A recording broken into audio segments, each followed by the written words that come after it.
বুলবুলি দি, আপনার বাড়ি থেকে ফোন এসেছে।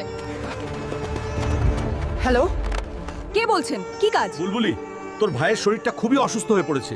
শিগগির ছুটি নিয়ে বাড়ি চলে আয়। ঠিক আছে বাবা, আমি শিগগিরই চলে আসছি। ম্যাডাম, আমার ভাইয়ের অবস্থা খুবই সিরিয়াস, আমাকে 1 মাস ছুটি লাগবে। কি বলছো? তোমাকে 2 মাস ছুটি দেওয়া হলো। ভাইকে ঠিক করে শিগগিরই চলে এসো। হে আল্লাহ, আমার ভাইকে আপনি সুস্থ করে দিন। বুলবুলি বর্ডারে আতঙ্কবাদী হামলা হয়েছে। শিগগির ডিউটিতে যোগ দিতে হবে, ছুটি বাতিল। ঠিক আছে ম্যাডাম। বুলবুলি, বর্ডারের পরিস্থিতি খুব মারাত্মক, তুমি শিগগির নিজের পজিশন নিয়ে নাও। ঠিক আছে ম্যাডাম, আমি রেডি। বন্দে মাতরম, ভারত মাতা কি জয়। আজ আতঙ্কবাদী খেলা শেষ। বন্দে মাতরম। বুলবুলি, তুমি দেশটাকে বাঁচিয়ে নিলে, কিন্তু তোমার ভাই আর এই দুনিয়াতে নেই।